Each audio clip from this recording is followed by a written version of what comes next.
Is there anything I can do to thank you?" With those words from her, I took advantage and made a single request. When I told her what it was, she blushed slightly and looked down. Then she said quietly, "I have no reason to refuse." Her eyes were a bit moist, and her voice was trembling. "I am Mike Johnson, 30 years old.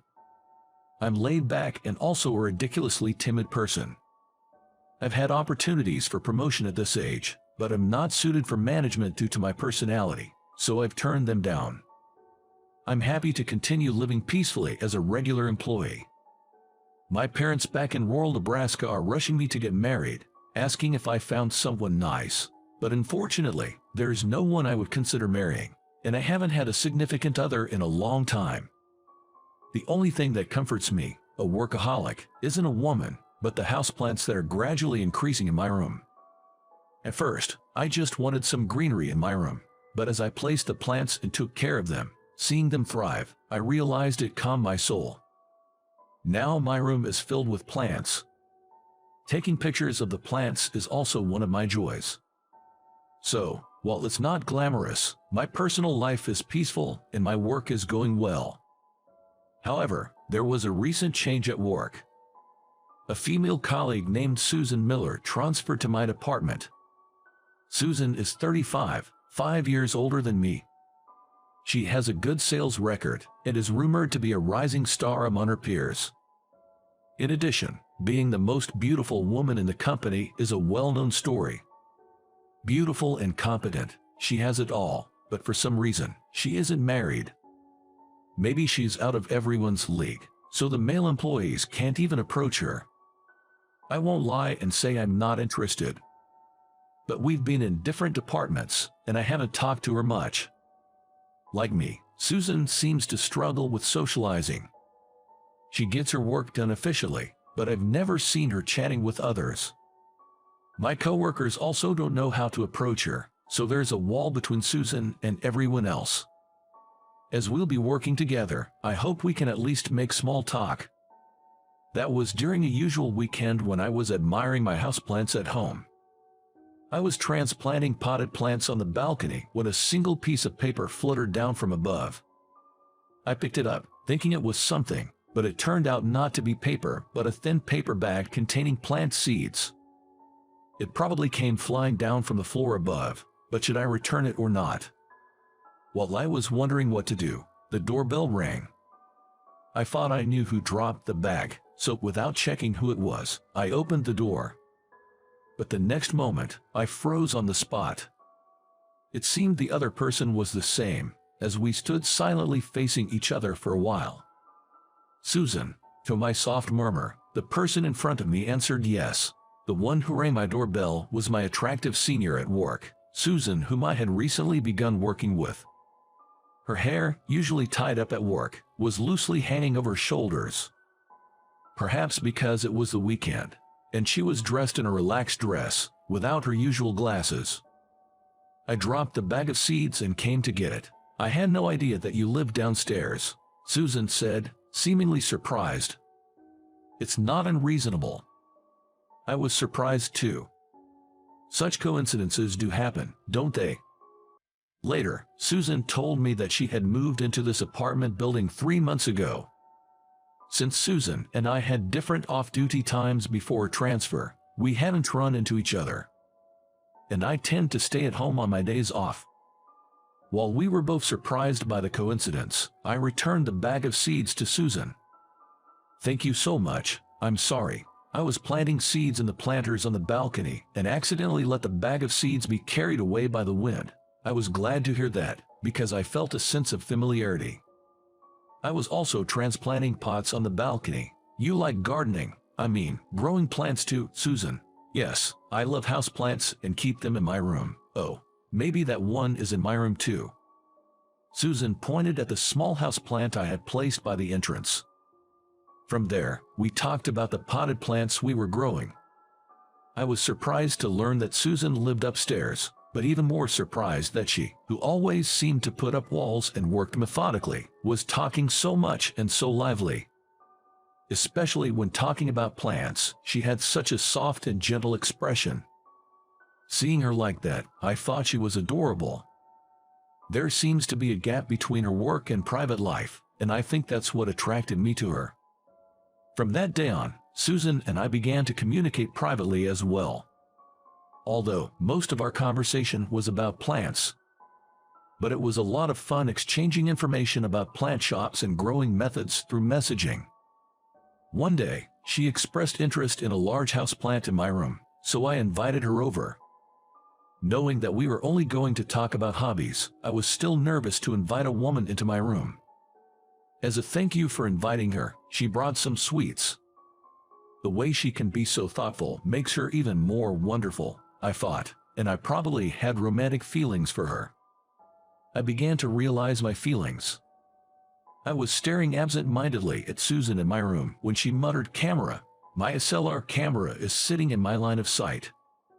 I do a bit with the camera, too. I take pictures of houseplants and post them on my blog. It's fun, and it's a way to connect with fellow plant lovers. Really now? She said that, but she seemed more fascinated by the plants in the room than the camera. After privately talking with Susan for a while, I suddenly received a request from a beautiful colleague. The beautiful colleague, of course, is Susan. "I'm going on a business trip for a month. Can you stay at my place during that time?" I was indeed puzzled by this. Just because we'd been talking more didn't mean I could stay at her place. Seeing my troubled face, Susan continued with a smile. "I'm sorry for springing this on you. I was half joking about the living part. You don't have to stay. But while I'm away, I'd like you to take care of my plants. Some can be left alone for a while, but others need frequent care. This is my first time being away so long, and I'm really at a loss. My parents live out of state, so they can't come help." I felt relieved upon hearing that. Apparently, she doesn't have friends she can casually ask to take care of them. I know what kind of plants she has in her room, and I understand how to take care of them. Plus, Susan's house is right above mine, so it's easy to get there. But isn't it careless to let a man into a woman's apartment? I thought, but she reassured me by saying, "You're the only one I can ask. I trust you." I was pleased with those words. It wasn't that she was asking just anyone, but that she trusted me specifically to ask for my help. She persisted, and in the end, I agreed. I did it because she was in trouble, nothing more. It's definitely not because I was asked by the beautiful colleague I have a soft spot for, looking up to me. The night Susan went on her business trip, I, who had been entrusted with the spare key, headed to her house. Entering a woman's home when she wasn't there was a first for me, and I was filled with trepidation. Inside the room, there were as many houseplants or more as in my room. Each leaf was lush, and the stems were strong. It showed that she was taking good care of them. Previously, Susan had mentioned that she collected a lot of books about plants. She had told me that I could look at anything on her bookshelf when I visited during her trip, so I immediately checked to see what books were there. That's when I noticed a handwritten notebook mixed in with the books. Upon flipping through it, I realized it was Susan's notebook summarizing the characteristics and care methods of her plants. From the number of books and the contents of her notebook, I could tell that Susan wasn't just fond of plants, but was studying them to take care properly. I've grown various plants, starting with houseplants, but I never really studied them in depth. But as I looked through Susan's notebook, I began to enjoy it, and I became engrossed in reading her plant books and her compiled notebook in her room while she was away on business. I learned many new things, and it was exciting to have knowledge pouring into me. It was interesting and stimulating for me. I thought I was just going to take care of her plants in her place, but I ended up enjoying thrilling days beyond my imagination. When Susan came back, she thanked me for taking care of them, but I told her that I should be the one thanking her. I learned a lot and had even more fun growing plants. Hearing my words, Susan gave me a soft smile. My heart raced at her soft smile, softer than I had ever seen. "No, I should be the one thanking you, Green Man." When she said that, my heart skipped a beat. Green Man is the name I use when posting pictures of plants on my blog. I write about their features and how to grow them, almost like a diary. I started it just to keep a record for myself, but sometimes I get comments from fellow plant enthusiasts. I've been writing since I was young because it allows me to connect with people who share the same hobby. I had told Susan about writing the blog, but I hadn't told her that I write under the name Green Man. I wonder how she knew.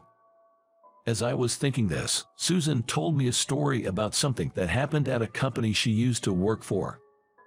It was a so-called toxic workplace that imposed a harsh environment with bullying, unpaid overtime, and no holidays. Apparently, she became physically and mentally worn down because of it. That was when I discovered Green Man's blog. I've always liked plants but never had the time to grow them myself. The pictures of plants on the blog and the peaceful diaries of living with them were healing for me. I read it almost every day. I had no idea Susan had such a past. I've also been in a situation where I became depressed because my relationship with my boss at my previous company didn't go well. Growing plants was part of my therapy for depression. I was so weakened, I sent a message to Green Man on his blog, "Work is hard, and I don't have time to be healed by plants." And he replied, "Quit your job, and let's be healed by plants together." Hearing that, my memory came flooding back. I had indeed had such an exchange on my blog. Since she was talking about how hard it was to go to work, I couldn't see it as someone else's problem. I myself couldn't quit my job due to anxiety, but once I quit, I realized that both my mind and body were becoming healthier. There's no need to be crushed by the company, so if it's tough, it's better to get out early. That's what I thought.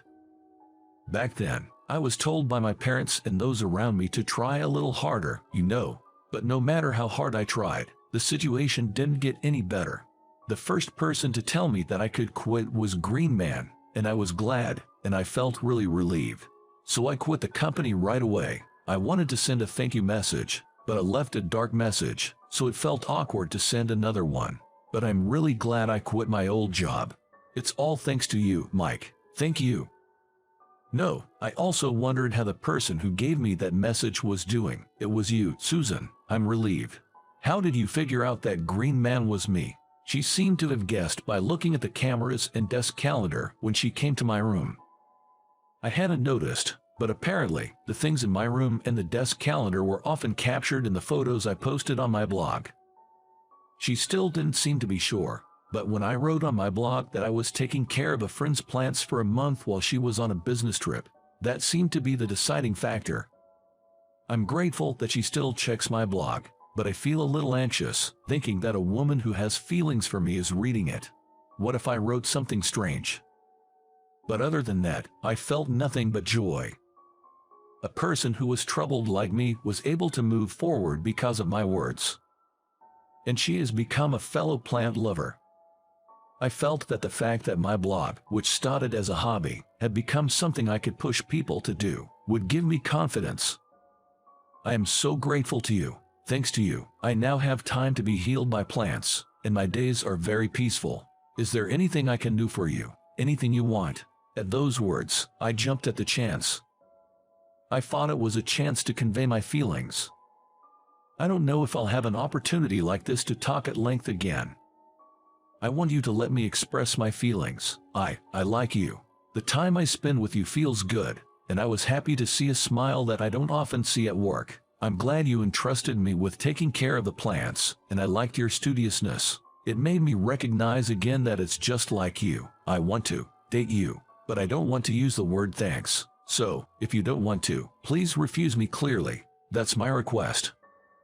Susan listened to my confession with a surprised expression. But when she finished listening, she firmly responded, "Why would I refuse? It's more of a reward for me, since I feel the same way." Her cheeks were slightly red as she said this. I didn't care what I looked like. I was so happy I struck a victory pose. Seeing me, she burst out laughing. Our relationship was going well, and there were changes at work too. She had been consulting me about communicating better with her colleagues. It seemed that her shyness was the cause of the perceived barrier between her and those around her. So I suggested to her that we put some houseplants in the office and make it a talking point. I had heard before that colleagues wanted something green, something soothing in the office. With everyone's consent, Susan and I took the initiative to place and take care of indoor plants. The cool-looking Susan turned out to love plants, and she became very talkative about them. Colleagues started talking to her more often. Susan herself seemed to enjoy the conversations with others. Her smiles increased at the office, and I couldn't be happier. "Mike, you always push my back, thank you." Her smile, now, is my greatest comfort. I used to think that only plants could heal. I've found a comfort greater than plants, and I'm deeply and truly content.